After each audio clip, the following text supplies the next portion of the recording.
రంగారెడ్డి జిల్లా కర్తల్ మండలంలో హైటెన్షన్ విద్యుత్ లైన్ మార్చాలంటూ రైతులు చేపట్టిన దీక్షలు 20వ రోజుకు చేరాయి.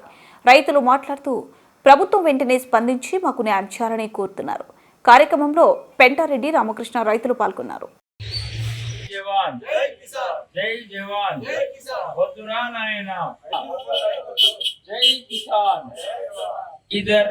నుండి మహేశ్వరం వరకు వేసే ఈ హైటెన్షన్ లైన్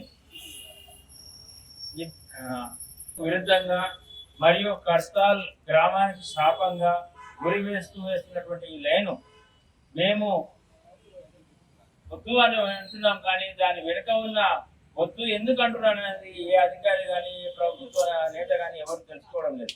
దయచేసి ఎందుకు వద్దు అంటున్నామో తెలుసుకోండి.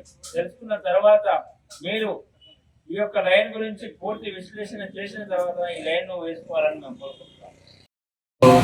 చాలా ఇబ్బంది అవుతున్నది. అది లాంగ్ లైన్ వచ్చింది, అదే దాన్ని సరి చేసుకోవాలంటే మాకు చాలా కష్టమవుతున్నది. అక్కడనే దాన్ని లైన్. నా పేరు మహేష్, కర్తాల్ బాధిత రైతును. ఏదైతే Bidar to Meerkhanpet 765 kV line ఉందో ఇది మొత్తం తప్పుల తడకగా ఉంది. ఈ అలైన్మెంట్ మొత్తం రాంగ్ ఉంది. టోటల్గా అది ఒక్క పేపర్ కూడా కరెక్ట్ లేదు. దీని గురించి మేము గత 20 రోజుల నుంచి నిరాహార దీక్ష చేస్తున్నాం. మా యొక్క రైతులను కాపాడాలి అని కోరుతున్నాం. తెల్ల శివరాకృష్ణ విలేజ్, మా పొలం వచ్చేసి మొత్తం ఆధారంలో ఉంది. సో ఇక్కడ రైతు నిరాహార దీక్ష ఏదైతే చేయబడుతుందో ఇది 21 రోజుకి జరుగుతుంది. ఈరోజు ఈ నిరాహార దీక్ష ఎందుకు చేయబడుతుందంటే 765 kV ఏదైతే power grid Bidar transmission limited company ఇది బీదర్ నుంచి మహేశ్వరం వరకు లైన్ వేసుకొస్తుంది. ఇది ట్రాన్స్మిషన్ లైన్స్ ఎరెక్షన్ చేస్తుంది. సో ఈ ఎరెక్షన్ అలైన్మెంట్ కానీ ప్రొసీజర్ ల్యాబ్స్ కానీ ఇవన్నీ ఇందులో అవకతవకలు ఉన్నాయి. ఇది ఇలాంటి ఇన్ఫర్మేషన్ ఏ రైతుకు కానీ అధికారులకు కానీ ఇచ్చినవి కానీ ఇన్ఫర్మేషన్ ఇవ్వడం అన్ని తప్పుడు సమాచారం ఇచ్చి దీని అప్రూవల్స్ తీసుకొచ్చబడ్డాయి.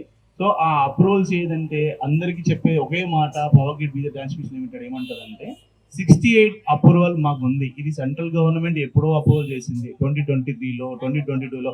అంటే వాళ్ళకి ఇష్టానుసారంగా వాళ్ళకి ఏదైతే కావాలనో ఆ డేటు ఆ ఇయర్ మంత్ పెట్టుకుంటారు.